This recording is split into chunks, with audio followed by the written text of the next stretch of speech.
Muito bem, nós estamos aqui para mais um programa desse canal do YouTube, onde nós estamos comentando o Novo Testamento, capítulo por capítulo, para que você tenha aí um comentário, tipo videoteca, que você pode acionar o canal do YouTube, está ouvindo o que nós estamos falando de cada capítulo do Novo Testamento. Nós vamos concluir o Evangelho de Marcos, capítulo de número 16, e é muito importante esse capítulo, talvez é o capítulo mais importante do Evangelho, porque no capítulo 15 termina com Jesus sendo morto, crucificado, sepultado e colocado numa sepultura onde uma pedra é rolada e pronto. Se os evangelhos acabassem, o evangelho de Marcos acabasse no capítulo 15 e nós não tivéssemos o capítulo 16, que é a ressurreição, Jesus teria sido um grande mártir, como foi Tiradentes, como foi outros mártires na história. Mas o que torna Jesus de fato o Salvador da nossa alma, o que torna Jesus o nosso Senhor e que nós cremos nele, é o fato da ressurreição. A ressurreição de Jesus é o capítulo mais importante nos evangelhos. No caso de Mateus é o capítulo 28, Marcos é 16, Lucas é o capítulo 24 e João é o capítulo 20 e 21, dois capítulos da ressurreição. Então, esse capítulo é o mais importante. Esse capítulo mostra que Cristo não ficou na sepultura, que Cristo saiu da sepultura, que Cristo ressuscitou, e nós podemos ter a esperança na ressurreição. Que Cristo venceu a morte e que o último inimigo a ser vencido será para todos nós a morte. E nós podemos vencer esse último inimigo. Paulo menciona o último inimigo a ser vencido é a morte. 1 Coríntios capítulo 15. Nós podemos vencer esse inimigo juntamente com aquele que também venceu a morte, que é Cristo. Eu prefiro enfrentar a morte com Jesus, porque ele venceu a morte. Eu espero que você também queira um dia, quando passar pela morte, enfrentá-la com aquele que venceu a morte, Jesus. E nós vamos ver isso no capítulo 16 de Marcos. Diz assim: e passado o sábado, Maria Madalena, lembra que Maria Madalena já estava no final do capítulo 15, observando onde puseram o corpo. Para quê? Para que elas fossem lá, não checar se ele havia ressurreto, mas terminar de preparar o corpo, que não houve tempo, devido ao sábado, o corpo foi tirado, foi envolto em lençóis, normalmente se punha especiarias para o corpo não cheirar tão mal, e aí elas foram terminar de preparar o corpo, não é? E passado o sábado, Maria Madalena, Salomé e Maria, mãe de Tiago. Essas três mulheres vão ao sepulcro no Evangelho de Marcos. O número de mulheres que vai ao sepulcro difere. Em Marcos coloca 3, em Mateus ele coloca apenas 2, em Lucas é o evangelho que tem mais mulheres, são 4 ou 5 que vão ao sepulcro, e em João só Maria Madalena. Maria Madalena de qualquer jeito aparece nos 4 evangelhos. Ela é a primeira pessoa a quem Jesus aparece depois de ressurreto. E isso vai mencionar em Marcos 16, 9. E passado sábado, Maria Madalena, Salomé e Maria, mãe de Tiago, compraram aromas para irem ungí-lo. Tá vendo? Elas foram lá terminar de preparar o corpo, que não deu tempo. E no primeiro dia da semana foram ao sepulcro, de manhã cedo. Dá a impressão que elas compraram o aroma no que nós chamamos sábado à noite, porque o sábado dos judeus acaba justamente no pôr do sol. Então elas compraram e aguardaram os aromas, e no primeiro dia, que já no raiar do primeiro dia, da semana. Elas compraram, o primeiro dia começou no pôr do nosso sol no sábado, né? E aí elas já compraram aromas e no primeiro dia da semana foram ao sepulcro de manhã cedo ao nascer do sol. E diziam umas às outras: quem nos removerá a pedra da porta do sepulcro? Elas estão indo, a única preocupação delas é saber como é que elas vão rolar aquela grande pedra que foi colocada na porta do sepulcro. Note que elas foram para terminar de preparar o corpo, não foram ver se ele havia ressuscitado, apesar que Jesus havia dito que haveria de ressuscitar. E olhando, quando elas vão chegando, olhando, viram que já a pedra estava revolvida. Surpresa delas, estão chegando bem cedo, a pedra já estava revolvida e Marcos ainda disse, era ela muito grande, era uma grande pedra, mas a pedra já estava revolvida. E entrando no sepulcro, viram um jovem assentado à direita, vestido de uma roupa comprida e branca, e ficaram espantadas. Marcos não menciona o fato de ter soldados que foram pedidos. Isso quem faz é Mateus. Mateus menciona no seu evangelho que os escribas e fariseus foram a Pilatos e pediram que pusesse soldado na porta do sepulcro. Marcos não menciona isso. Marcos omite esse fato, né? Muita gente acha, porque um evangelista menciona uma coisa, o outro menciona um pouco diferente, que existe contradição. Não existe contradição. Um omite um fato, vai direto ao ponto, e o outro mantém. O porquê o fato de Marcos omitir os soldados? Marcos está escrevendo aos romanos, e ele não quer mencionar esse detalhe, que os soldados ficaram lá, e depois houve uma mentira, que os soldados dormiram. Então, Marcos simplesmente omite esse fato, não é? Então, devido a quem ele está escrevendo, não quer constranger nenhum soldado romano, pois provavelmente alguns soldados iriam ler a história de Jesus, o Evangelho de Jesus. E então Marcos omite, não é? Simplesmente omite esse fato. Mas não vai omitir o fato de ter anjos entrando, vir um jovem. Esse jovem era um ser angelical, assentado à direita, vestido de uma roupa comprida e branca, e ficaram espantadas. Porém, ele disse-lhes: não vos assustei, buscais a Jesus, o Nazareno, que foi crucificado, já ressuscitou, não está aqui, eis aqui o lugar onde o puseram. Note que a proclamação da ressurreição foi feita primeiro pelos anjos. O anjo jovem, vestido de branco, roupa talar, né, linda, comprida, branca, um aspecto jovial do anjo que elas contemplam, é ele que anuncia primeiro a ressurreição, não é? Apesar que Jesus aparece a Maria Madalena, dos seres humanos, Maria Madalena que sai a primeira a anunciar. Mas a ressurreição, na verdade, foi anunciada pelos anjos. Não é? Entrando no seu, viram esse jovem que anunciou: não vos assustei, buscai Jesus, que foi crucificado, já ressuscitou, não está aqui, eis aqui o lugar onde o puseram. Mas ide, dizei aos seus discípulos e a Pedro. Interessante a expressão ide, dizei aos discípulos e a Pedro em especial. Por que a Pedro? Porque nós vimos que no capítulo 14, no terminar dele, Pedro havia negado a Jesus. Pedro estava chorando.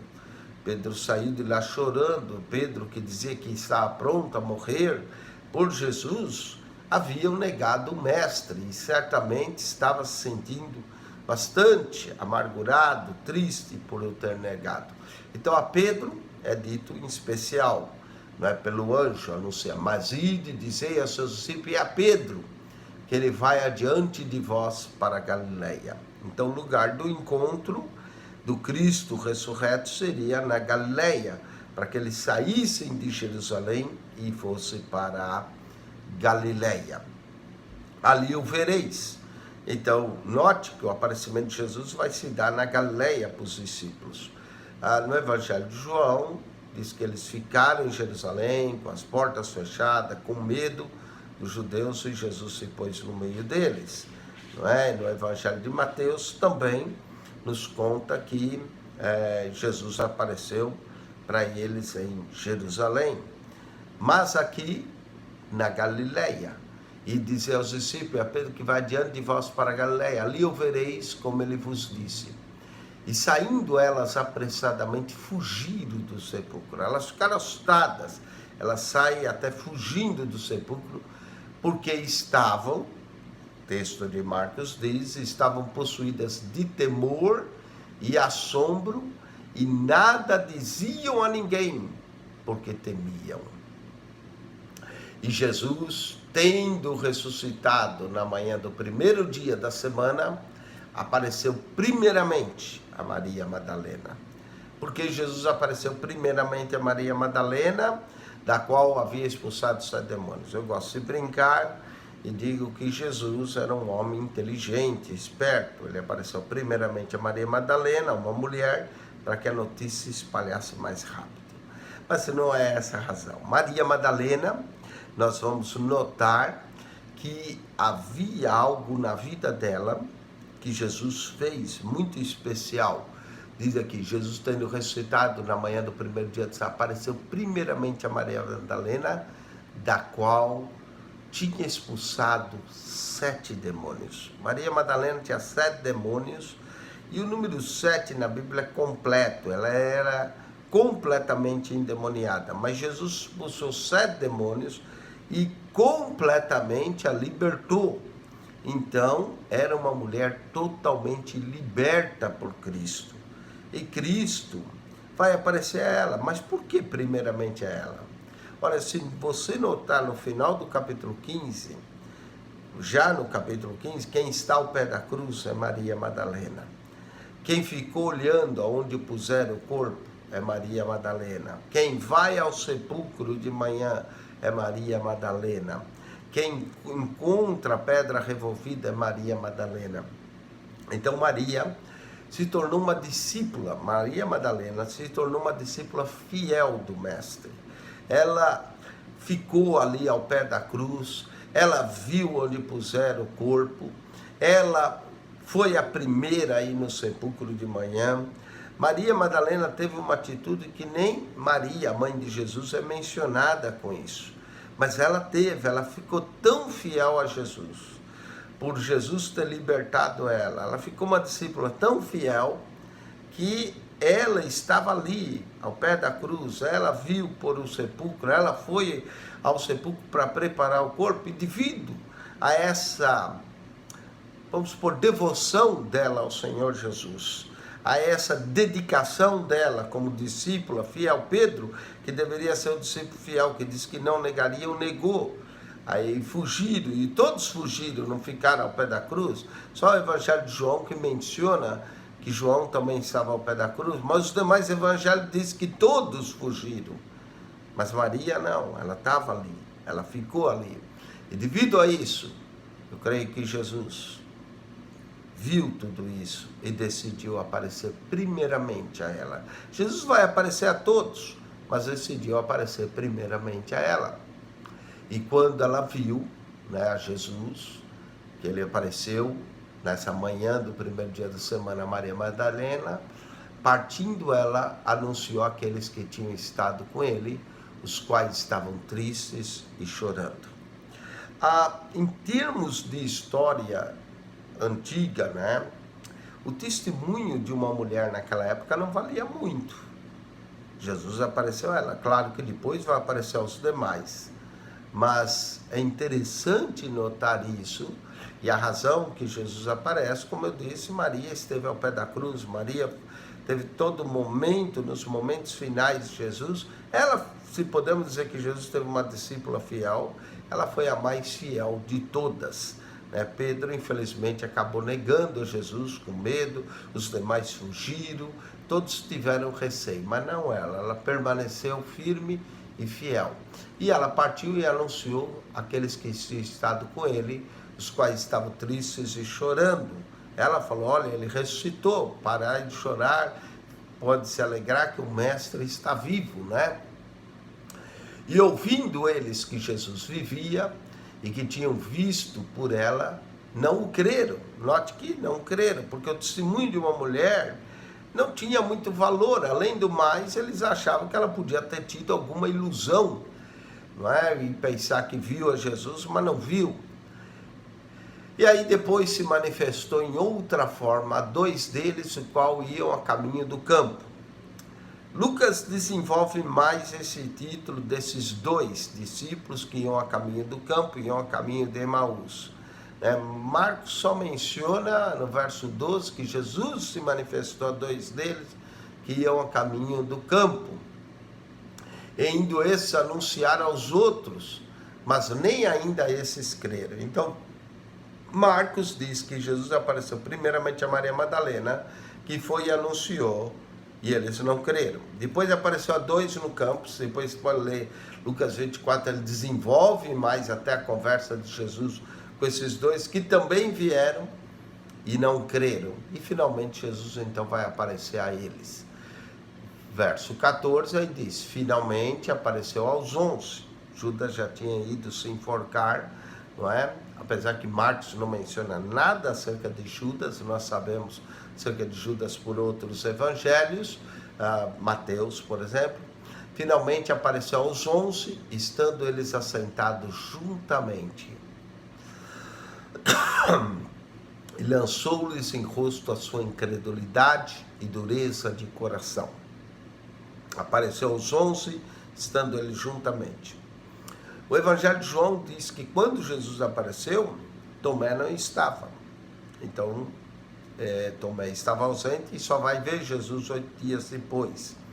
Mas aqui, Marcos resume, enfim, diz que Jesus apareceu aos 11, estando eles juntamente, e lançou-lhe em rosto a sua incredulidade e dureza de coração. A incredulidade não foi só de Tomé, foi de todos, não é? Porque Maria anunciou os dois que iam a caminho do campo, como Marcos menciona, nós sabemos que iam para Emaús. Eles não creram.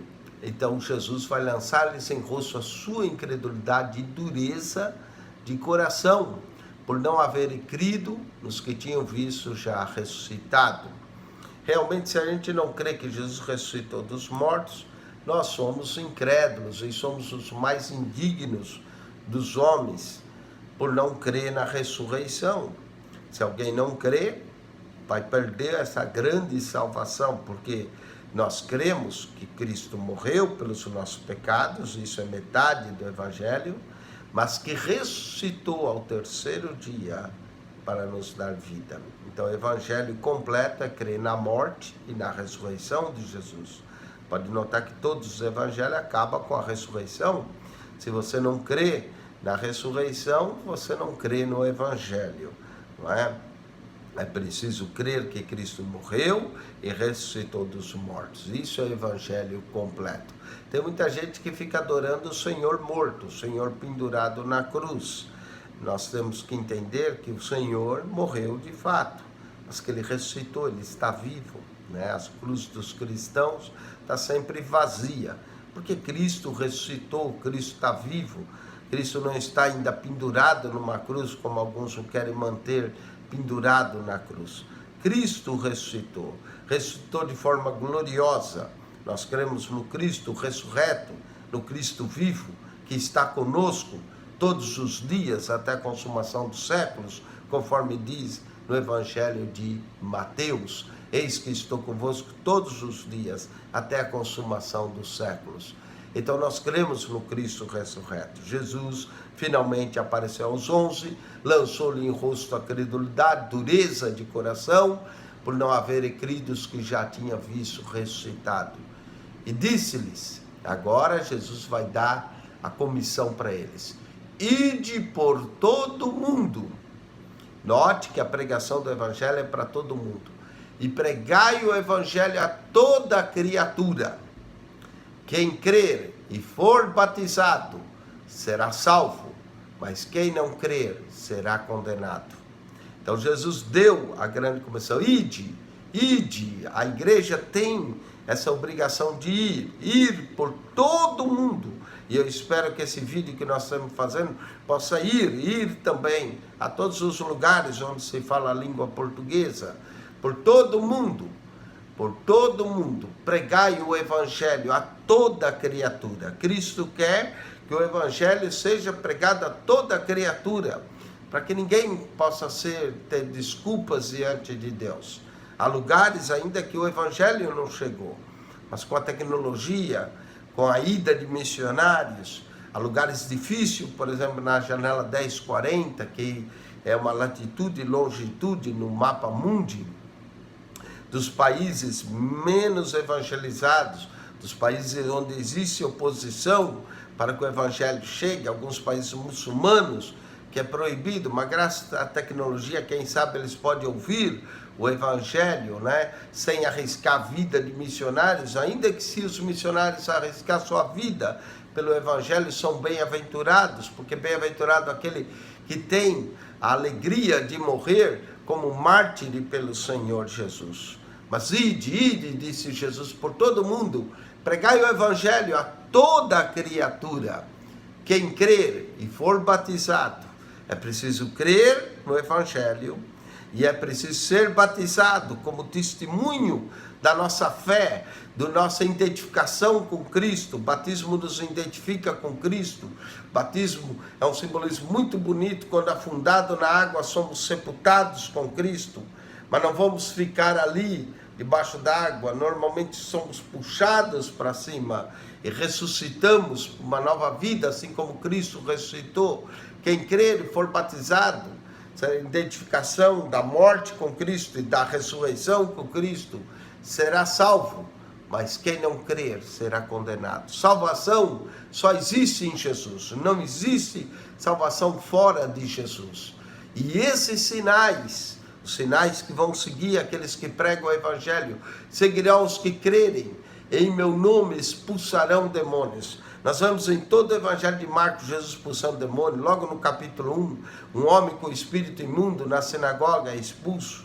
O demônio desse homem, o homem ficou liberto. O que fazia um espírito imundo na sinagoga? Mas lá estava. No capítulo 5, quando Jesus expulsa o demônio do Gadareno, e tantos outros demônios que se manifestam, e de Maria Madalena, que ele expulsou 7 demônios, Jesus liberta as pessoas. Muitas pessoas estão presas pelo demônio, muitas pessoas não vêm a Cristo porque o demônio as prendeu, o demônio as viciou, as cegou os olhos. Não é? Por isso que um dos primeiros sinais aos que pregam o evangelho é expulsar demônios. Tem gente que o demônio tem que ser expulso para que ela possa ser liberta. E esses sinais seguirão os que crerem, em meu nome expulsarão demônios, falarão novas línguas, o batismo com o Espírito Santo, onde a pessoa fala novas línguas, pegarão nas serpentes, igrejas por aí que ficam pegando serpente, pegarão nas serpentes no sentido que se alguma serpente vier, como veio em Paulo, não é? Nós não vamos ficar desafiando, pegando serpente para ver que é crente, não é? Como alguns aqui nos Estados Unidos fazem, são picados, alguns não morrem, outros morrem, né? E eles dizem que não tinham fé. Mas pegarão nas serpentes, e se beber alguma coisa mortífera, não lhes fará dano algum. Imporão as mãos sobre os enfermos e os curarão. As mãos daquele que prega o evangelho têm poder para repreender as enfermidades, tem poder em nome de Jesus para realizar curas. Que maravilha de promessa! 5 sinais seguirão os que crerem: expulsarão demônios, falarão novas línguas, pegarão nas serpentes, se beber alguma coisa mortífera, não lhes fará dano, imporão a mão sobre os enfermos e os curarão. Se beberem algo mortífero, eu vi um testemunho de um jovem que se converteu, muçulmano, a Cristo.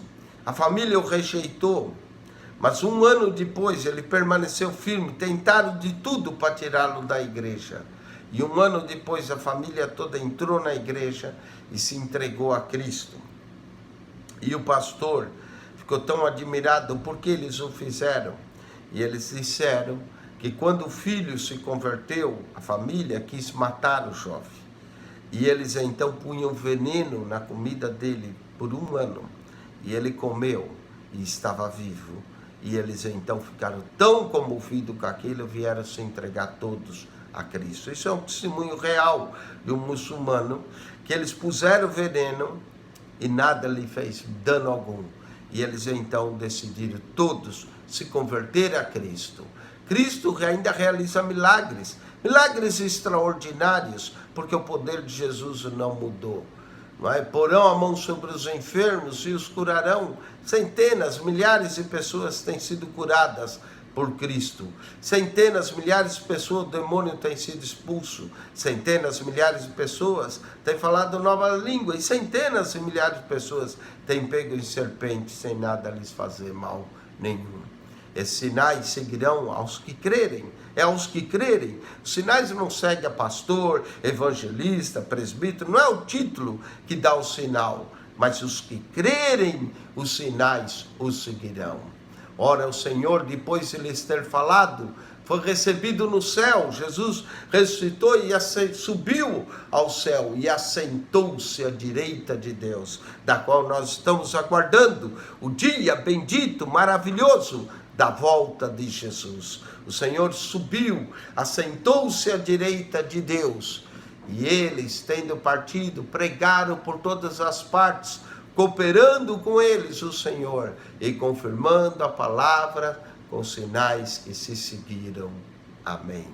Que evangelho poderoso, que evangelho maravilhoso, que fim tremendo. O Cristo que havia sido crucificado, posto num sepulcro, ressuscita de forma poderosa, entrega a comissão para que os homens vão e eles preguem e os sinais seguem. E quem coopera com eles é o Senhor, que se assentou à direita de Deus Pai e vive para interceder por nós. E eles partindo, pregaram por todas as partes, cooperando com eles o Senhor coopera conosco na proclamação do Evangelho, no anunciar o Evangelho e confirma a palavra com sinais que se seguem.